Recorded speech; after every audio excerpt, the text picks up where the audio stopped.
Welcome to Missions Life, where we share resources and encouragement for current missionaries, future missionaries, and those praying for missionaries. Missions can be hard, and we want to help you face the challenges of life, leadership, and ministry. We want your life to bear fruit for the gospel wherever you are. I'm Kyle Ferran, here with my co-host and wife, Heather. Well, hello there. Today on the podcast, we have with us Rob and Sherry Hagerty. Rob and Sherry served as full-time ABW missionaries for nearly 10 years in Santiago, Chile. And during this time, they facilitated the onboarding of many new missionaries. Nearly 5 years ago, they began ministering with ABW headquarters as new missionary coaches, and they continue to serve new missionaries through teaching, coaching, and mentorship, helping to prepare them for their fields of service. And so, Rob and Sherry, it's welcome to the Missions Life podcast. We're looking forward to our conversation today about getting to the mission field. What does it take? Thank you, Kyle. We are looking forward to it. We're looking for an opportunity just to share what we're passionate about. So thank you for inviting us. Hey, it's a pleasure. Thank you. Yeah. So before we jump into all of our questions, could you guys share a bit about your journey into missions? Yeah, that's a rather big story, but we'll try to break it up a little bit. And Sherry and I will probably just be tag teaming this. And so, I was a public educator for a number of years. Sherry taught private education. And we've been married now 36 years. So early on in our marriage, Sherry would say things every now and again like, Rob, I feel that the Lord's calling us into missions in some capacity. And I didn't feel that calling. And by that, she meant missions going foreign field, missions going across the seas. And didn't feel that calling. Teaching public education, I would say things to her like, I feel like I'm on a huge mission field right now in public education. And if the Lord takes me out of there, who's going to fill that void? And are they going to have a positive Christian influence in any capacity? And so with that, she was settled with it and was okay. But from time to time, she would keep asking. And years went on, actually. And at one particular time, I said, Sherry, God is not a God of dissension. He's going to keep us unified. 1 Corinthians 14:33 says, for God is not a God of confusion, but of peace. And so I said, if the Lord is calling you, wouldn't you think that he's going to call me at the same time and keep us unified if that's the call? And with that, she's just like, yeah, absolutely. And so when she went, like a light bulb went off, and I was like, he's absolutely right. So it wasn't right away, but it wasn't that much longer. God just put that to rest in my heart. So yeah, it was neat. And so with that, she would just keep praying. When God brought that to her attention, she'd pray. And years passed, and really, it was kind of status quo. We were doing the same thing, and we were ministering. But then God saw fit to allow me to have degenerative disc in my lower back. And so not only did I teach elementary education, but I had a construction company that I did in the summer. And with degenerative disc, as you can well imagine, that's very painful. Couldn't bend over to tie my shoes type of painful, taking medication to try to alleviate some of the pain. And so with that, it felt as if God were taking me out of the construction company, and I never had summers free. And so, Sherry, hey, we're going to have some summers free now. Maybe you could call and see what kind of ministries are out there around the globe that we could do. Now, again, this is my plan, our plan, just for the summer. What could we do for the summer? Because that's what's free. And so she made a couple phone calls, and after a couple that didn't work out, she got with Santiago Christian Academy in Santiago, Chile. And they said, yes, we could use you for the summer to administer some tests and to help in various ways. But, what we really need is a teacher for a year. And by the way, we kind of need that in about a 3-month period of time. I laugh. So Sherry and I were both, we called it our Sarah moment. It was like 3 months. Okay. So we don't really see that happening. Yeah, I was naive enough to tell the gentleman, I said, I don't think that's what God's doing. We have a house. We have a house payment. We have 2 kids, 3rd grade and 5th grade, 2 dogs, 2 cars, the typical American family. And you want us there in three months. We don't even see how that's possible. But we prayed and prayed and prayed about it. In a very short amount of time, God was tugging on our heart to, Joshua 24:15, the latter part of that says, "But as for me and my house, we will serve the Lord." We just wanted to do whatever God wanted us to do in his perfect way and his perfect timing. And so we submitted to that and just said, God, we don't know the answers to these things. You do, obviously. If you want us to be there in 3 months, you've got to open every door. And so, very, very shortened version, God did all that. And we were there 3 months later serving. Wow. Right. So as we showed up in Chile, Rob taught the 5th and 6th grade class. I taught art, helped some with PE, but mostly at the beginning, it was just acclimating our family, getting used to living in Chile, visiting the churches. And it was a wonderful ministry. We loved doing what we were doing. But even while we were there, this was interesting. Rob got a parasite from eating something and ended up in the hospital for 4 days. During that time in the hospital, the doctor's like, why are you taking this one medication? And he's like, oh, that's for my back. He's like, you can't be taking this. So we set him up with a doctor, and that doctor did a procedure there that at that time they couldn't do here in the States. And it took him to a point where he no longer needed the medication. And to this day, his pain level is like a 2, which Wow. before it was a 9. So, or 10 even some days. So God used that as an opportunity to heal him of that. Then they said, why don't you pray about staying for a 2nd year? Well, that was never mentioned to us that No, was wait, no, wait. This isn't our plan. This isn't our plan.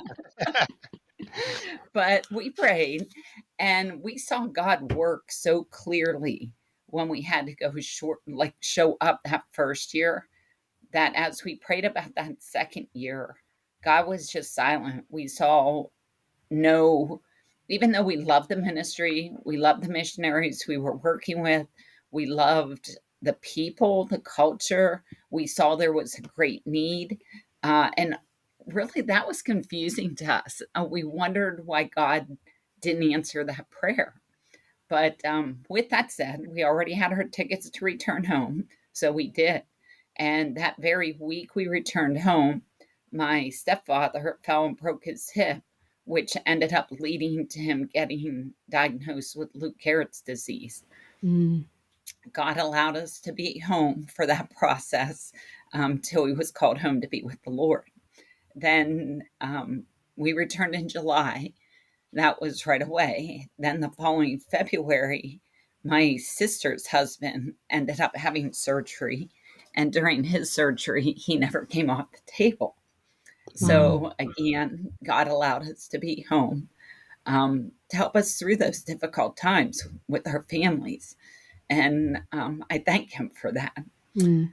But it was at that moment, it's like, oh, okay, God, it's clear now why we weren't left in Chile. But that same time, we continued that whole time praying, God, if you want us to serve overseas, just show us. Just tell us when and where. And it was the following July, and we received a call from Bob Trout, who's still with ABWE. And Bob left a message on our answer machine. We were at church that evening. It was a Wednesday night. And we came home, and Rob's in the study listening, and I'm over in the bedroom, and I can hear the machine. And he came over. He's like, Sherry, I know what they're going to want. And I said, I do too. He's like, they're going to ask us to go back to Chile. And sure enough, they did. And during that time, the preparation again was easy to watch God answer prayer. Now, Bob had said, don't share this request yet because not everything's in place for you to come, but just pray about it. So we told our kids, we said, we think God's calling us back to Chile, but we need to pray. So that was on a Thursday or Friday. That Sunday, we went to church and our pastor preached on serving God in full-time missions. And we felt like everybody, like, clear out today, guys. This one's for us. So God gave us lots of confirmation again to return. And that was an easy thing. Rob, I'm going to let you share about how God provided for the school because it was neat how God transformed. During when we first got there, there were just a lot of struggles, a lot of difficulties, if you will. But again, we saw very clearly how God opened every door, how He met every need, how He supplied every need as far as teachers. There was no other administrators there; it was just myself. So I was the school administrator at this school. When we arrived, there were only about 60 students, or a little bit greater than that. And so, with administration help, coming on with us coming on and with God's hand upon it, the school started to grow. And as it continued to grow, God provided every single need. Every teacher, new administration to come and be an elementary principal, administration to come and be a high school principal, and I could be more just the superintendent, the behind the scenes. And so, with that, the last semester we were there were a lot of issues going on that were big. Satan's not happy when you're doing the Lord's work, and he's a hard hitter. And so, without a doubt, we were sensing that. And as the administrator, there was a lot of waves, and one event after the next, and that takes a toll on somebody that's leading in a ministry like that. And so, the school was better prepared because of what took place, those things that took place, but it took a toll on me. So the administration there, some of the leadership, the field team leadership said, we'd never had a furlough. You want to consider going home on a furlough and just getting a little bit of a respite. And so that's what we ended up doing. So actually, July 2019, the school was in great condition. Everything's in place. We could step out. So from July 2019 till December 2019, the idea was for us to come back to the States, unplug completely, just focus on ourselves and healing a bit, and then we did teacher recruitment every year. January was our recruitment year. So we were going to recruit then in January 2020 and then go back in February. That was our plan. And as we say, throughout this, plans change. Our plans are not always the Lord's plans, and they get changed along the way. And we're okay with that. But 2 days before we were ready to fly back to the States, Sherry has two sisters, and both called her at different times saying, we didn't want to worry you about this, but mom is not able to stay in her house by herself any longer. She's having some various issues. And when just think about that, pray about that. And with that, we decided, well, you know what, we're going to go when we hit the airport in the States, instead of going to Virginia to be with our kids, we're going to hit the States and go to Pennsylvania and be with Sherry's mother and see what that looks like. And so we did that. And in a very short amount of time, it was very clear that this isn't going to change anytime soon. Sherry's mother wasn't going to, quote unquote, get better. She battles with dementia and struggles with that. And actually, I have two parents. One has dementia, one has Alzheimer's as well. So in a short amount of time, God was settling in our heart. You know what? You're probably not going to return back to Santiago, Chile. This chapter, you need to be here for your folks. And so, wow, what in the world does that look like? We're missionaries. Our ministry's in Chile. That, as you can well imagine, that tore our heart out. We can't return to Santiago, Chile, but at the same time, feeling privileged and honored to be able to come alongside our parents. How do we continue to be missionaries? And so we talked with those at ABWE in leadership positions and told them what we were experiencing, and they said, well, submit your skill set to us here and how you think you can minister at headquarters. Well, we know our skill set. We know how God's gifted us in that area. But But how they get into headquarters, we had no idea. yeah, headquarters is 2 hours, 15 minutes from us. So how can we be in central Pennsylvania with our parents and helping them and ministering at headquarters? No idea whatsoever. But we submitted what we thought was our skill set. And when they received it, they said, well, I think we need to talk. And so we went down and one of the administrators at the time said, you know what? I just finished a job description 2 weeks ago, and we're calling it New Missionary Coaches. And basically what it is, we want to come alongside our new missionaries and help them to get to their fields. We were, ABWE was, a lot of people were coming on as missionaries, and many of them, for whatever reason, would never make it to the fields for various reasons. So we want to surround them as much as we can, helping them, helping to encourage them, and getting them to their fields of service. And so, with a smile on our face, we're thinking this seems like a great fit. And by the way, the administrator said, and you only need to be here during some teaching. When the new folks come for teaching and training, you can be at headquarters. The remainder of the time, you can be at home helping your parents and working out your schedule and doing things remote. And so, what a blessing that was. It only took a short amount of time for us to pray about that and feel that that's what God was leading and how He was leading. And one confirmation, I'll let Sherry share one confirmation, because this is just interesting, again, how God settles your heart even in the midst of the storm sometimes. Yeah. So even though it was one of those things where I struggled, and I'll talk later about that a little bit, with the change of coming off the field. Like, I love that ministry. I felt like the whole time God handpicked that ministry for us. Now I feel the same thing about this ministry. But at the beginning, I was like, did they really need new missionary coaches? I'm just not sure.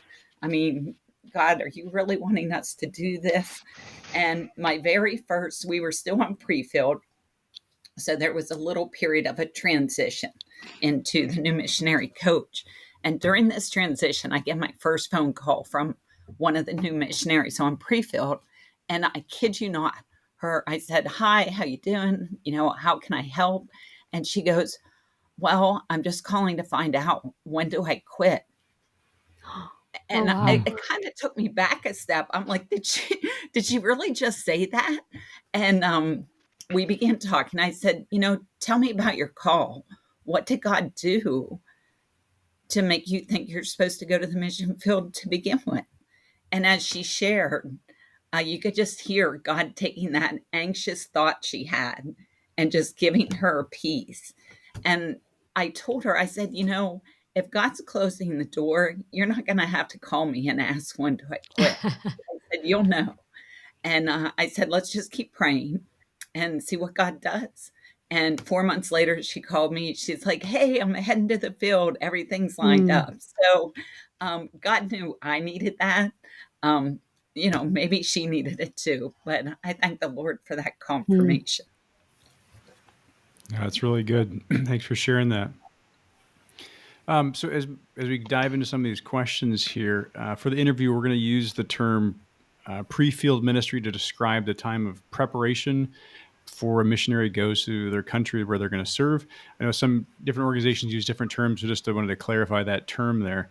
But to get us started, could you share some of the key areas that are involved in pre-field ministry, and maybe just a short description about each of those? Absolutely. And so, what I'm about to share is it's experience from us through ABWE as it relates specifically to pre-field and to missions in general. So knowing that, and different missions agencies may require some different things, but this is ABWE. And so as far as training, all of our pre-field missionaries have a set of IDPs. They're individual development plans. Early on, leadership within ABWE sits down with each missionary and begins to formulate ideas for academics that the new missionary could complete. So the ABWE leadership works closely with the missionaries and their sending churches as they kind of get these ideas finalized, like what do they actually need, depending upon what their background is. What education have they had, or is it secular, is it Christian? What's their experience? All those types of things. And they formulate IDPs, individual plans. Where another big thing that they're considering is where they're going to be serving and in what capacity. Where in the world are they going to serve, and are they going to be a church planner? Are they going to be someone that comes along and helps with maintenance? What's that look like? That helps to better determine the IDPs. And these academics include things such as attending various events and courses, which are being held at headquarters in Harrisburg, Pennsylvania. They also include things such as reading books to learn about their field of service. They may include the missionary leading others, either in a discipleship program or an evangelistic course of some capacity. It normally includes some form of language acquisition and a survey trip. And I think the survey trip is very formative, because what that allows is the missionary who's considering going to a certain place can actually go to that place before committing completely and see if they're a good fit there, if the ministry is there for them, if they're a good fit with the team, that kind of thing. So that's some of the training that they're doing in the beginning stages. And when we talk about training, some of it, again, as I mentioned, is coming to headquarters. And I'll mention some of the things that they do at headquarters through ABWE. One is called New Missionary Orientation. That's the very first course they actually take. And this course is designed for accepted midterm, 1 to 4 years, and long term missionary applicants. So if they're considering going for at least 1 year up to full time, this is their first contact with ABWE as far as a class goes. The orientation helps candidates expand their understanding of ABWE's spirit and ministry philosophy, complete their missionary screening process, and help them confirm God's calling and equip them to begin the pre-filled experience. So that's the first one. Another course they offer at headquarters is called Essential Missions Component. This course equips missionaries for cross-cultural church planning that leads to national or regional church planting movements and international missions movements. So it's helping them kind of gear up and prepare for that. Departure readiness training is another one. This is one that's normally taken shortly before they leave for their field. And the departure readiness is designed for those serving on the field at least 1 year and focuses on helping them to make the transition to working with their mission field, living in another culture, and adapting to their field team. And so that's the idea of some of the things that are there at headquarters. One other is called Good Soil, and they have training which teaches you basically how to disciple and how to reach out to others and to do it in an effective manner. So this seminar equips them for the redemptive story chronologically that lays out the gospel message very clearly. Security training is another one at headquarters. That one is, it's active, it's interactive course. It's designed to equip workers for secure risk and to ensure safety on their mission field. So depending upon where they're going, whether it's an unreached people group or whether it's not, will determine the level of security training that they need. And so some need more than others in that regard. As I said earlier, some of the missionaries come prepared. Maybe they have maybe they have a Bible degree from a university, and they may not need the theological training per se, but others might come from a secular background, and they may need courses as well. And so ABWE offers basic missional theology, so to learn more about theology. They offer methods of Bible study, which provides the missionary with confidence and skills required to understand and to apply any genre of scripture. They offer Old and New Testament. And so again, depending on your background as far as your IDP and your skill set, that determines what you need to take out of those courses.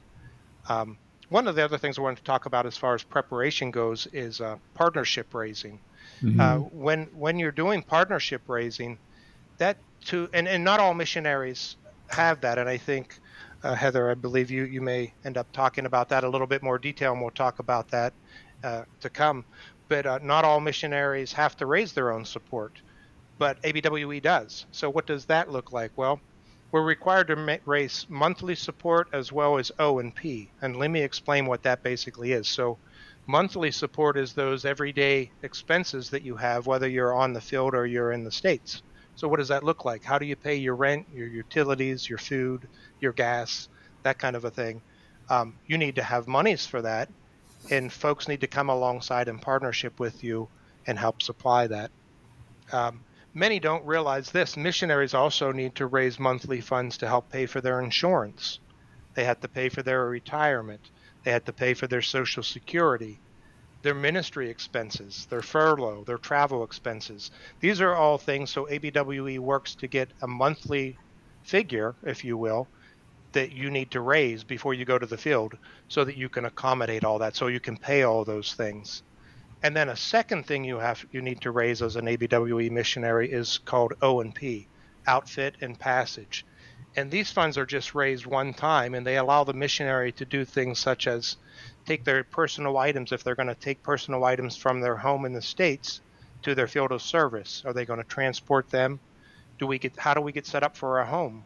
Do we have to, when we're on the field, we have to pay for those things. We need to buy the things to set up our home.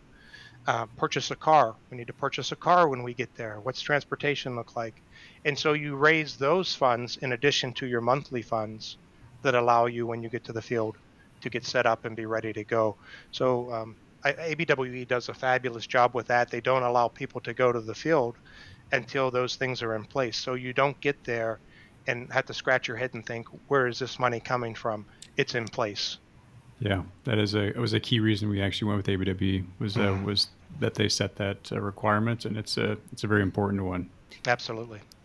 Yeah. Yep. So there's a lot of moving pieces to pre-field and a lot of kind of hoops maybe jumping through or boxes to check. But there's some people that you see that do it really well.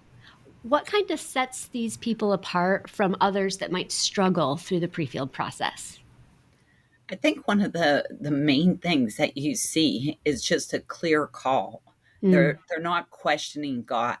They know already that no matter what trials they come through or what hoops they have to jump through, like honestly, when you look at all this, or even hearing Rob go over all of it, you kind of get a little heavy and think, wow, I thought I just signed up to be a missionary and next week I'm on the field.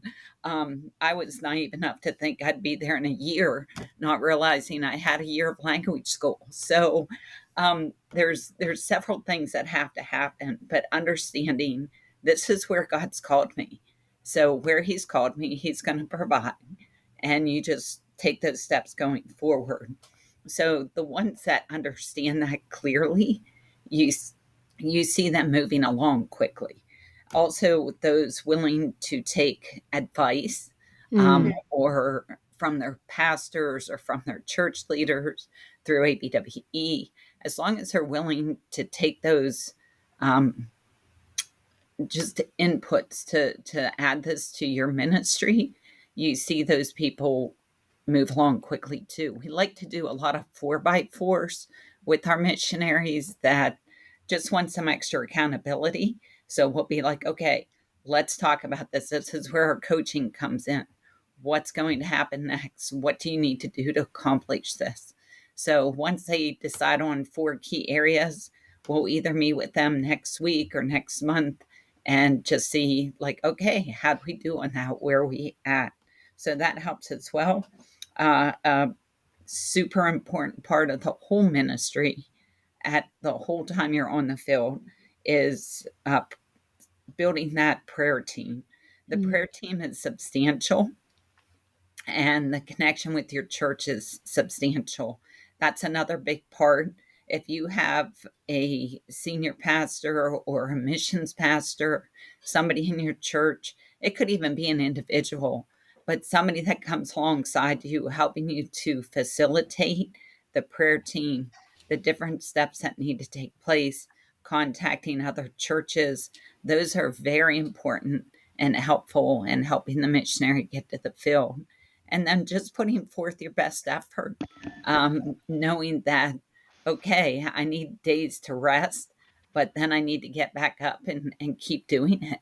Understanding that asking for partnerships is not begging. It's just finding out who God has for your team. I liken it to like Christmas morning. You got all those presents under the tree and you start, especially as a kid, you're running up and you're looking at all the tags, like which ones are mine, which ones are mine. And that's how pre-field is. Not everybody you ask is going to partner with you, but God already knows who that is. So it's exciting. Oh yeah, thanks for sharing those. As you mentioned, all the different things that have to get done there to get to the field. Yeah, we've jumped through all those.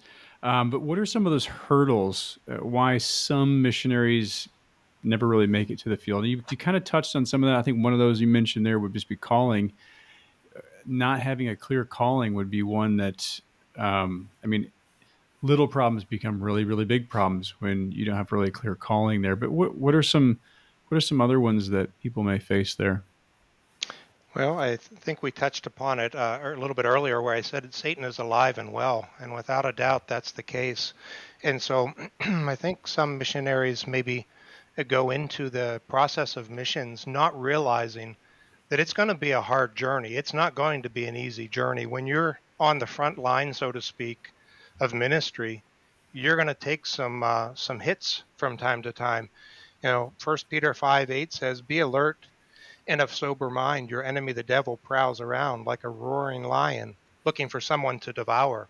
Satan has no desire for you to get to the field, especially, let's say you're going to an unreached people group. So, what does that look like?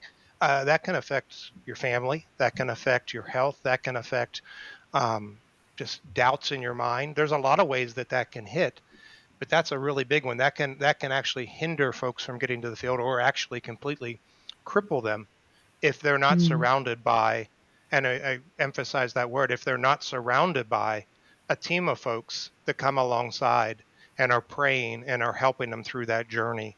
And so we're only one piece of that. But I think, again, ABWE does a very effective job surrounding their missionaries to help them to push through those times, to get through those walls, to overcome that. And so that's huge, without a doubt. And you can't just downplay the importance of that team. It's not, we're going there as all by ourselves. We're going completely on our own. We're not. We're going as a complete team, and that's the effective way to go. So that's certainly one hurdle, if you will. Another one is just overcommitment. When you come into ABWE and you're there, I mean, many people are coming. Let's just take a husband and wife that have 3 kids, and so they already have jobs, they already have family commitments. Excuse me. Now they're coming to ABWE and they're hearing, oh my goodness, I've got to raise my full support. Oh my goodness, I've got to do academics. Oh my goodness. And so you just start making this list, and it can be very overwhelming very quickly. And you got to be careful with that as far as balance. What does balance look like? Balance has to be there.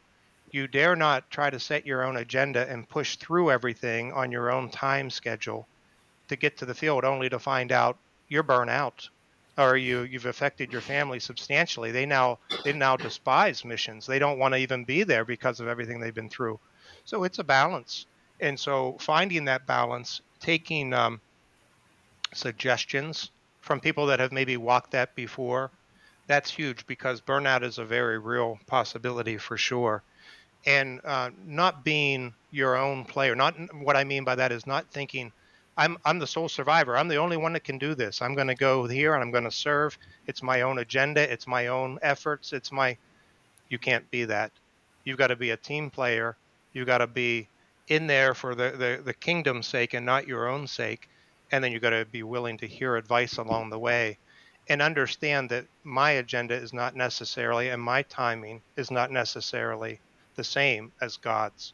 And God mm. will work in and through you if you allow that. But that can be a huge hurdle for sure. Absolutely. I love all of those things that you mentioned. I mean, I hope that there's some churches listening to this today, and family members and friends that can hear just how important their encouragement is on the pre-field side. How big of a job the people holding the ropes back home can have, just in trying to launch people off to the field.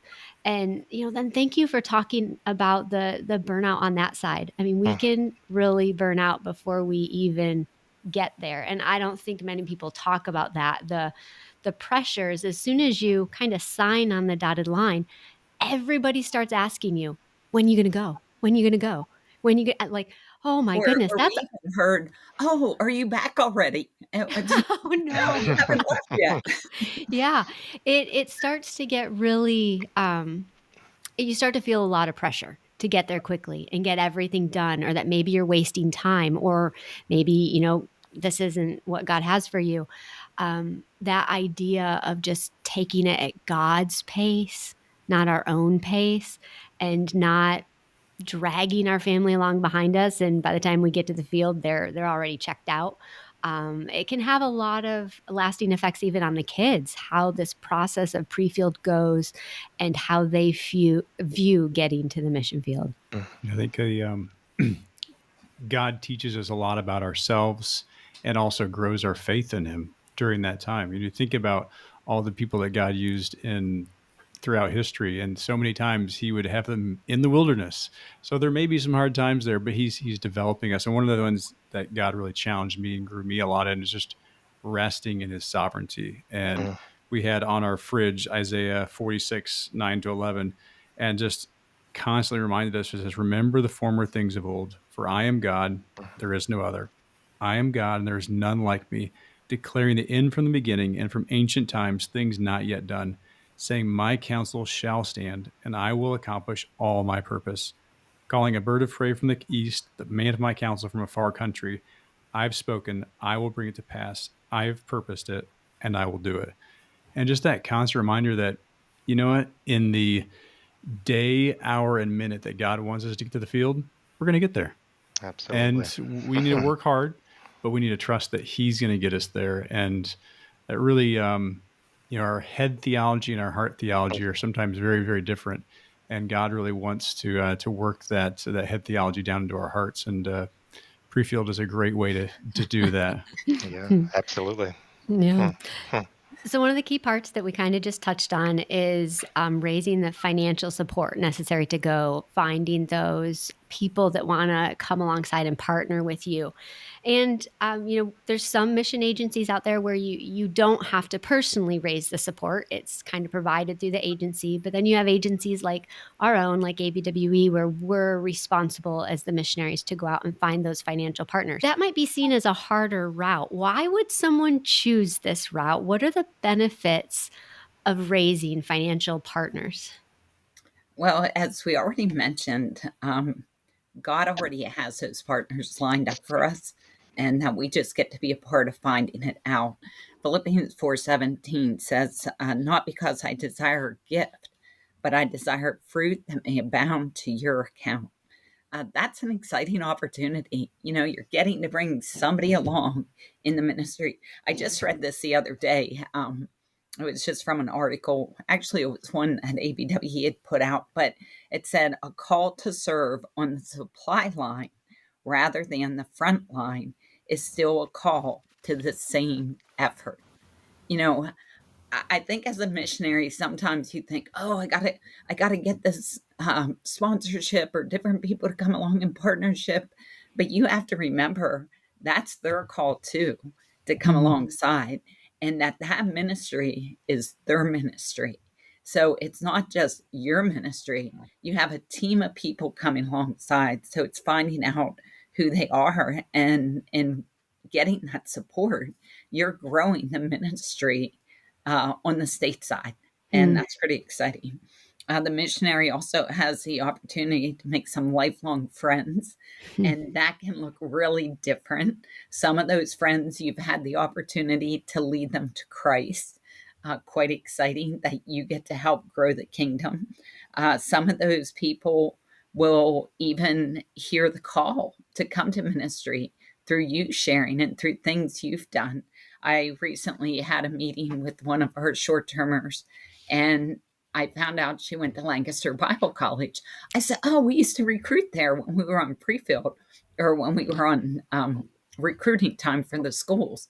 And she's like, I thought that was you. I said, what do you mean? She's like, I talked to you. She's like, you were a big reason I went with ABWE. She's like, I always remembered that lady was really friendly. And I thought, wow, I had no idea I had that, prior encounter. But God used missionaries in our lives to help burden the call to missions. So that's just another experience that you get to have being on pre-field. And then a huge part is just your faith growing. How, you talked about it too, but you're seeing God provide. You're understanding it doesn't matter what I do. God's going to be the one that's opening and closing the doors. We just have to be faithful and following. So all those things are a great part in having to raise your own support. That's really good. And when people think about getting to the field, it's easy to get focused on all the different things we have to do, like partnership development, support raising, training, and et cetera. And it can be really easy to miss those positive benefits. You just mentioned a few of them there. Are any other ones that come to mind as you think about different positive benefits that are easy to miss in and all the different things that are involved in getting to the field? I think one thing, at least for me, it caused me to obtain a better perspective, if you will, of life and ministry. And by that I mean I'm very goal oriented. I'm very task oriented. I think a lot of North Americans are just that. And we have to understand it's not all about us. It's not all about our plans. It's not all about our timing. It's about God's and his Hmm. sovereignty. And so if you're a perfectionist, if you're task oriented, if you're goal oriented, that could be a struggle. And it was for me. At the same time, Isaiah 55, 8 and 9 says this: For my thoughts are not your thoughts, neither are your ways my ways, declares the Lord. As the heavens are higher than the earth, so are my ways higher than your ways, and my thoughts higher than your thoughts. I love that passage. It's not all about me. It's not all about my agenda. It's not about me at all. It's about God's. And so if you have that perspective going through, God is going to stretch the daylights out of you without a doubt. I mean, there's just no doubt about that. And you're going to come out on the other side better and closer to Christ. And, in the hard times, in the struggles and the challenges, isn't that always the case? And so we've seen that along the way. And then I think also you're talking about impacting the lives of many churches and individuals. You're going into this with an opportunity during pre-field and raising funds and getting out there, meeting so many people, so many churches, and being a huge blessing to them. People and or churches are hurting at times, and you get to come alongside and help in some capacity. We had one young, and Sherry shared this happened in one of our, just give you one illustration. We were doing one of the discipleship programs that we were wanting to do with our sending church. And so all the folks that were there at this discipleship meeting, if you will, we met on a weekly basis, were self-proclaimed believers. They thought they had a relationship with Christ. And we get into the material, and we are only a couple weeks into it. And I have one young man that takes me out to the hall and says, kind of grabs my hand type of thing and says, you know what? Um, I don't think I'm a believer. I mean, this is just making it very clear, what the gospel is all about and what it means to truly give your life, not just possess the head knowledge, but to possess the heart knowledge. And I understand that now. And so he gave his life to Christ. And that was some 15 years ago. And now we're back at that sending church. We attend that sending church now as missionary coaches. And this young man, 15 years his senior, is working and ministering within the church and is growing. It's just great to see that and to be a part of that. And so that's awesome that you get to be a little part of that. One other thing is just remember, we remind our missionaries this all the time. Your ministry does not begin when you get to your field of service. Your ministry is today. You're not guaranteed tomorrow. Bible's very clear with that. But you have today. You have this moment. Make the most of that moment. Love people to death. Love them with all your heart. Build into their lives. Make a difference in their lives today. And so that's a huge positive.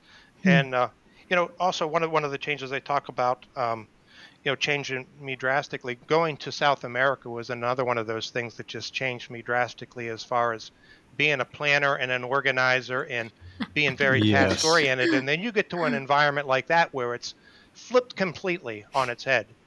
And so that is huge, because now I'm trying to run things as I would from a North American mind perspective. And it's like, this is not working. Okay, so my guy that was supposed to fix something didn't show up because he wanted to talk to somebody, and he talked to them for 2.5 hours. And so that changes you, that molds you, that shapes you. And so whether it's on pre-field or whether it's on the field, that's something, just be pliable, be willing to change and adapt to how God would see, have fit in that regard. Yeah, I think that's the part that I wasn't ready for on pre-field, was the opportunity to minister to the churches or the families we were staying with.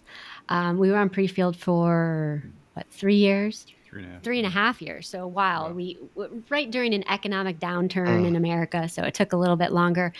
But we started noticing, we'd get to one church and a pastor would share some real heartbreak going on, and the opportunity to just be a listening ear and to pray.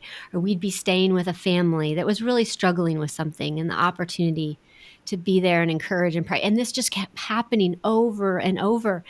And we finally kind of looked at each other and was like, wow, this is a whole separate ministry we didn't Mm. realize we were going to have the opportunity to have. I'm glad you guys are talking about it, and, maybe warning, but also encouraging, the pre-fielders that you're there not just to share your ministry, but sometimes God wants you to serve a purpose, right? In the conversations you're having in those churches with hurting people that he brings along your path. Absolutely.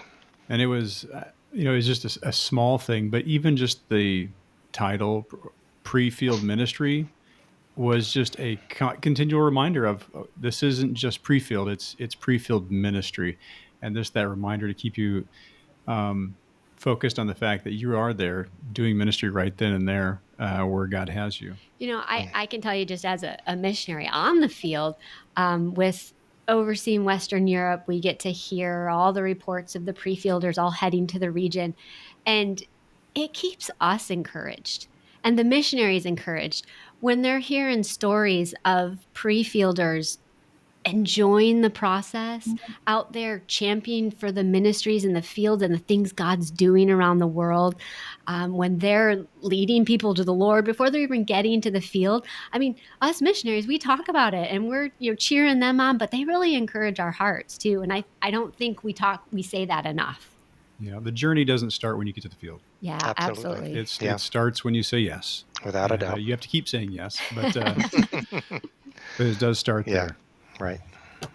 One thing that has been really helpful for us, and we were talking a little bit about the partnership development and just how God has to raise us up. I distinctly remember a real shift in our thinking or our practice as we were talking with individuals.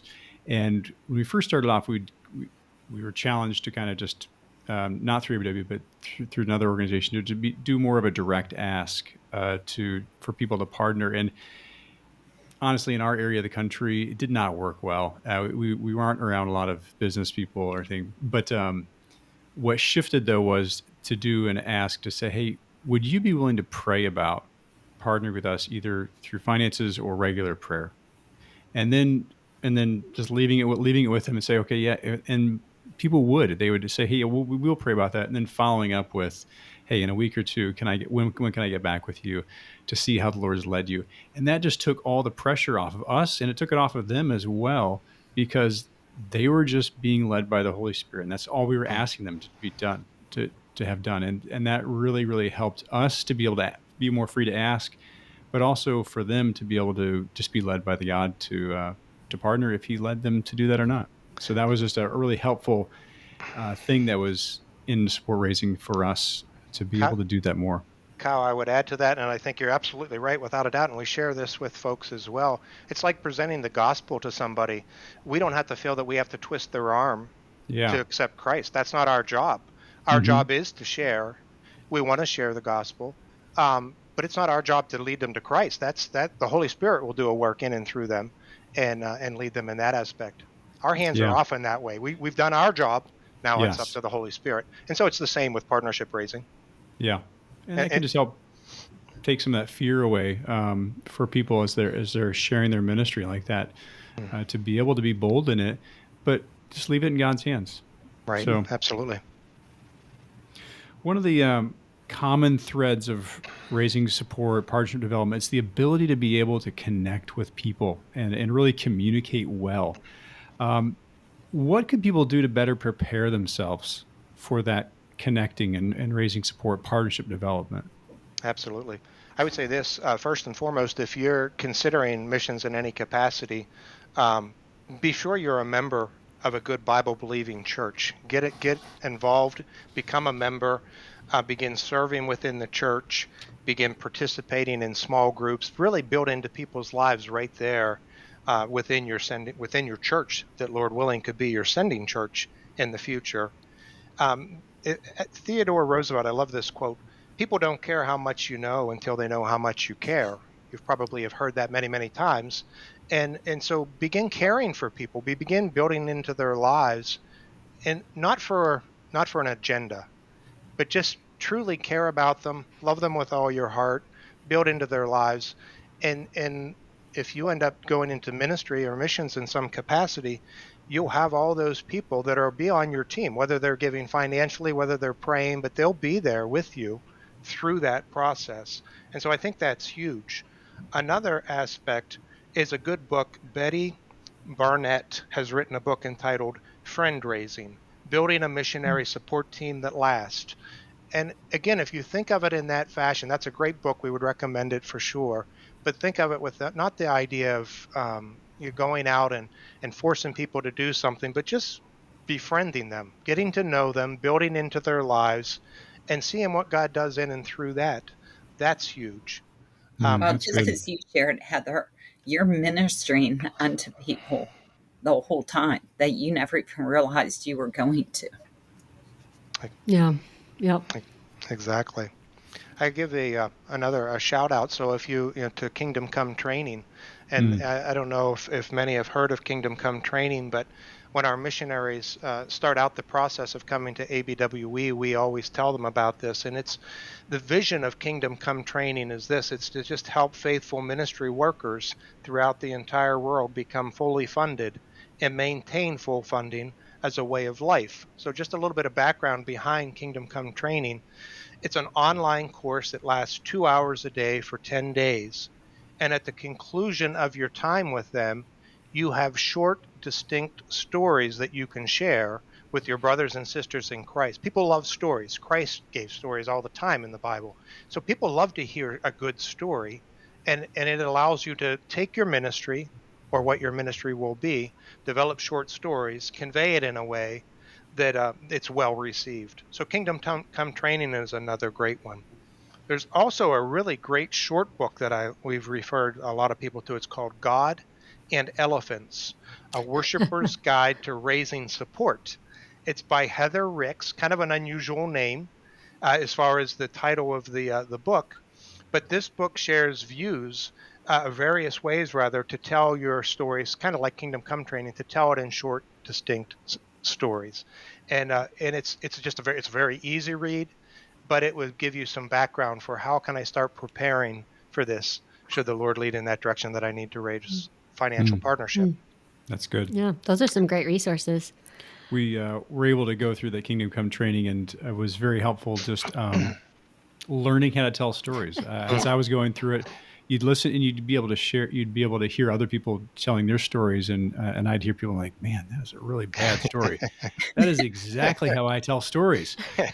So it was very helpful for me. Yeah. Before Heather asked this next question, a couple of helpful resources that I found that I wished I would have had before going to the field. A couple of books, not Christian books, but just helped me to be able to understand people better and how to connect and how to just relate better. And one of those was old book, but How to Win Friends and Influence People by Dale Carnegie. A lot of just really good principles in there of how to interact with people and just put people first, how to love people better. And then a recent one I went through by John Maxwell, Everyone Communicates, Few Connect. And again, just how do you add value to people and how do you just build into them in a way that really demonstrates value to them and communicate that clearly with them. And so those would just be really, really helpful ones as people are looking to build that partnership development time and clearly communicate what God's called them to be able to do. So we're going to change directions here at the end and talk about sending churches. Could you guys talk to us a bit about what a sending church is and how they fit into the success of a missionary on pre-field? The sending church is a beautiful part of missions. It's the body of Christ. The church is the bride of Christ. So as you're sending church, and some churches have never sent missionaries. So we often have churches come on that have never partnered with ABWE or with anybody because it's new to them. So the congregation and the church, that's actually who sends the missionary out. ABWE is an organization that comes along and helps to facilitate and guide, but it's a church that actually sends. So even back when we talk about the IDPs, the pastor and the church leadership helps to develop that and talk about that, what's best. We can recommend, but they can also facilitate in that. So the sending church is the core body behind the missionary. So with that, they're the ones that help formulate the dedicated prayer team. And those people, a lot of the things we speak about are not just pre-filled. They also like pour over into while you're on the field, when you're coming home on furlough. And those are other aspects that you could do a whole podcast just on those segments. But that's all part of pre-fill. So the pastor and leadership, these are the people that will get excited about your ministry, that can help present you to the church. Depending on the size of your church, people might not even know who you are. So it's those people, or the mission team, the mission committee, they'll come alongside. They're the ones that's helping to get the word out. Like, hey, we've got some new missionaries. Let's give them a chance to speak. Let's hear what God's doing in their lives. So that's really important from your sending church. They're also wonderful in helping to strategize. Like, okay, we've got the prayer team. What's the best way we can get your monthly support and your OMP? Should we? I just heard of one church doing a trivia night to help make awareness and to also help open up a platform for the missionary to share their new ministry. So those are great things. An advocate within the church, that might be the pastor, or it might be from the missions committee, or it could be an individual. There's a great article called The Hidden Superstar of Missions. If you're a missionary, I recommend you read it. If you're a pastor, I recommend you read it. Again, The Hidden Superstar of Missions. And it talks about being that advocate for the missionary. So helping to set up luncheons so that they can share the ministry, helping to navigate ways for you to minister within the church. So that's a great way the church can help. The church also can be helpful in startup costs. Again, not every church has the ability to do that, but often prayer cards or magnets, laptops, if they don't have a personal laptop, that can go with them, or maybe theirs is on the brink of just quitting. So those are expenses. And then training expenses. The training that takes place incur costs, just travel, housing, things like that can be an expense. And then another thing is even helping with childcare. So somebody within the church or a team within the church can help so that the parents can present at other churches, or that even studying for their IDPs. It's hard to study for an IDP if you have a newborn that needs fed and a 2-year-old, tugging on your leg all day. So those are huge ways that a church can help. Just also by calling and recommending the missionary, the pastor again can do that with speaking to other pastors and church people within your church. Most of the time, people in your church have come from all over. So where did they come from? What was the church they attended before? Can they speak to that pastor in your behalf? So there's a lot of ways a sending church can come alongside the missionary. And again, that prayer team is going to be just such a key part, because it's nice if you can set up a time before you even leave to meet with one of your pastors monthly, bi-monthly, and just keep that relationship going. A lot of times when a missionary is sent, it's like, okay, they're out in the field, just let us know what you need, or keep us up to date. But it's important for you to stay connected with your sending church, find out what their needs are, find out what's going on back home. And it keeps those relationships going so that you can minister well when you return. I guess that's probably the main part.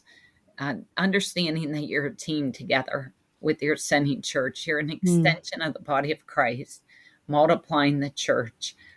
It's just not in the same city. So you're going across the seas.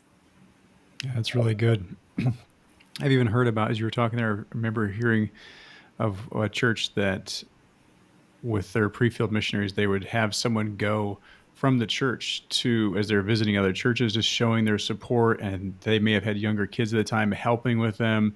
But it really spoke volumes to the other churches that, hey, their sending church is so behind them. They're even helping them and coming alongside for support. So many different things that churches can do to help missionaries that way. Is there Absolutely. anything else you guys would like to encourage people with as we're nearing the end here? Just missions and ministry are the Lord's work. Keep that in perspective. It's all the Lord leading. We've talked about that time and time again. It's not your agenda; it's His. We're so blessed that God allows us to be His hands and His feet as we share Christ with those around us. Enjoy every stage of the ministry: pre-field, missions abroad, furlough, and build into the lives of those that God has placed before you at the moment. John 15:12 says, "This is my commandment, that you love one another as I have loved you." So love those wholeheartedly around you, whether that's pre-field, on the field, furlough, just love them to death. And I'd say if we do that, and we can do that effectively as Christ would do that, wow, what a blessing that would be. So, yeah. I also want to share ABWE does a 24-hour demo. If you're interested in missions, if you're a sending church or have never been at sending church and just desire to know more about ministry, 24-hour demo is offered through ABWE, and it's done 3 times a year at the headquarters, once in Florida as well. So I encourage you to, Google that, find it, and attend it. It's a great opportunity to find out what God's doing throughout the world in missions. And if God's tugging on your heart to do ministry, this is a great place to start. That's good. Thanks for sharing those things. At the end of each podcast, we like to just take a couple minutes for some fun questions. What's something you've been reading recently or listened to that you've enjoyed or found helpful? Good question. I've recently been listening to Focus on the Family podcast entitled Crazy Little Thing Called Marriage by Greg and Erin Smalley. Now, interestingly enough, Sherry and I have been married for 36 years. But, early on, we had a pastor that built into our lives, and he would always say, "Rob, you need to become a Sherryologist," and the study of Sherry. And so at 36 years of marriage, there are still things I'm learning about this lady, without a doubt, and loving every moment of it. So anything I can do like that, to build into our marriage and to learn and to grow, enjoy that immensely. So it's offered once a week. They have this podcast once a week, and it's just fabulous. So I would encourage you with that. And when we came off the field nearly 5 years ago, I talked about the difficult semester, if you will, a lot of waves within the ministry, a lot of difficulties. When we came off, actually, one of the administrators at ABWE had given me a book called Replenish: Leading from a Good Healthy book. Soul by Lance Witt. It was one of the best books I've ever read, with bar none. When I was on the verge of complete meltdown type of a thing and just really being burnt out, that helped to start slowly just helping me to think through the process of getting into a healthy stage of mind. So I've since read it 3 times. I've actually done a study with another buddy of mine. So I can't recommend that enough. So if you're going through some hardships or some things, man, I can't find balance, I can't find what this looks like, that's a great book in which to help you just kind of think through maybe what that looks like. Great. I love to laugh. So I often tease that I want that on my tombstone. So there's a new book I'm going through right now with we work with the college career group at our sending church.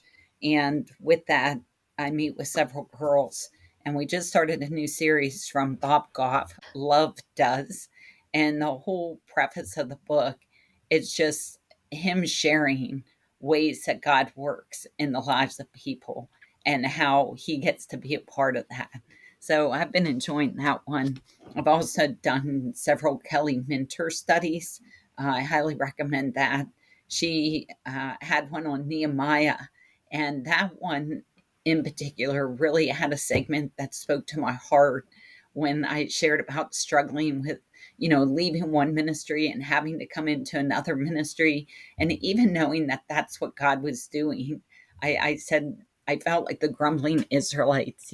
God was doing a great thing here. And I was like, oh, but why do I have to leave that other ministry? And God just really used that study to quiet my heart and confirm that his ways are best and what he's doing is for his glory, but for my purpose as well. Yeah. So, next question. What activity or hobby do you like to do that keeps you energized or you find refreshing?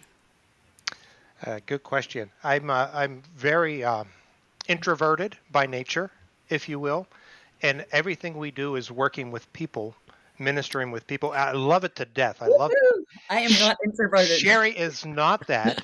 She's all people oriented. So what that basically means, if you will, people energize her. People wear me down in some capacity. So what I like to do, Sherry and I both work out. We try to work out about 6 times a week if we can. That's just healthy for me. It's like plugging back in, getting energized. I love being in the nature, in the woods. We live in central Pennsylvania, so taking a hike, taking our dog for a walk, doing a picnic with Sherry, that kind of thing. It's just a way to get away a little bit and plug back in, re-energize, and that works for me. That works very well for me. Yeah, I like to plan the get-togethers, but I'm really careful. I always ask Rob, is this a good time? And so that helps to energize me. We're big game people. We love board games, but honestly, and we we really give this game away a lot. It's called Monopoly Deal. If you've never played it, let me know. I'll send you a copy. But it's a great game because it's just like Monopoly board game, but you can play it with two people in 5 minutes. So it's just a great game for at the airport or just you got a few minutes. You're like, okay, I got to download.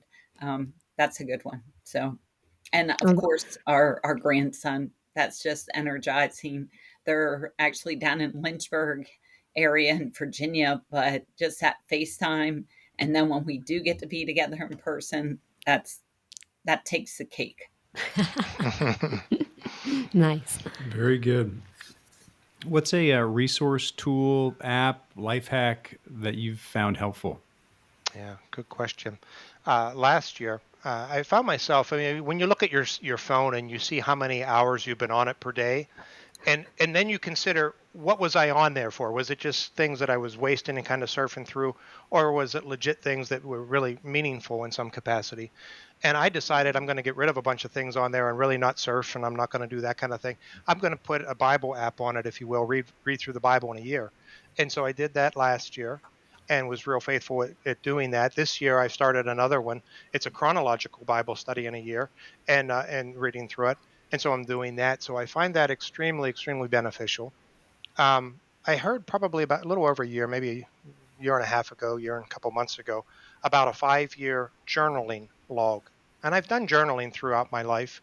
But this particular one, it's a pretty hefty book, if you will. And every page has 5 different sections within it that for the first year, you only complete that first section on January 1st. And so it's several lines there. You complete that and you go through the entire year. And then when you start over again, then you can look and see how God has answered prayer through the year prior. And you can do that the more you progress through it. And so just Google it and 5-year journal, and very, very beneficial to me because it allows me to see how God has actually answered prayer throughout the time. And 2, for me at least, it helps to keep me focused on prayer. I don't know if anyone else ever has this problem, but I do. I start praying and then my mind starts drifting to other things. And so it's just a way that if I'm journaling it and putting it down, I can then focus on it a little bit better. And so that's helped me substantially. Good. That's And great. what was the name of that Bible app, the chronological one that you use, in case people wanted to find that? It's You're gonna find those on YouVersion Bible. Okay. I was going to recommend that as well for an app. That's a great app, and you can just Google in there, there will be a search page to put chronological Bible reading, Great. and it'll just pull up. That app also has the ability to do readings, like an accountability reading with other individuals. So you can share plans through that. They have topical studies, or they have like actual book reading. It's a great app. I'd really recommend that. The other one is Right Now Media. That's a great source for Bible studies. It's a good source even if you have children. They'll have little kids videos and things like that. So I pull a lot of material from there when I'm doing the Bible studies with different groups. That's And just a side note with that one too, just thinking, we were just talking to a set of missionaries just yesterday, and one of the struggles they're doing while they're on the field is not being fed spiritually, because you're in a different language altogether. And so some of the sources we just mentioned, you can still maybe have a family devotion and use some of that material to feed your family and yourselves spiritually as well. And that's super important for sure. Well, those are all really fun resources and answers. This has been a really fun conversation. Thanks so much for joining us today on the Missions Life podcast. It has been a blast. Thank you for inviting us, for sure. We appreciate it greatly. Thank you. Yeah, it has been an absolute joy to be with you guys here today. So thanks again, and we pray this will be a blessing to those that listen. Absolutely. Thank you, Kyle. Appreciate it. Lord bless. Well, that's all for this show, and we want to thank you again for spending your valuable time with us today. If you enjoyed this episode, please consider taking just a moment and giving us a great review. Your review will help people find the podcast and allow these resources to encourage more people. If you took something valuable away from this episode, please share it with someone who would enjoy it. If you'd like to find the show notes, blog posts, and free resources for ministry and leadership, as well as some information on my book, Overflowing, visit kylefarran.com. That's KYLEFARRAN.com. Hope to see you soon on a future podcast.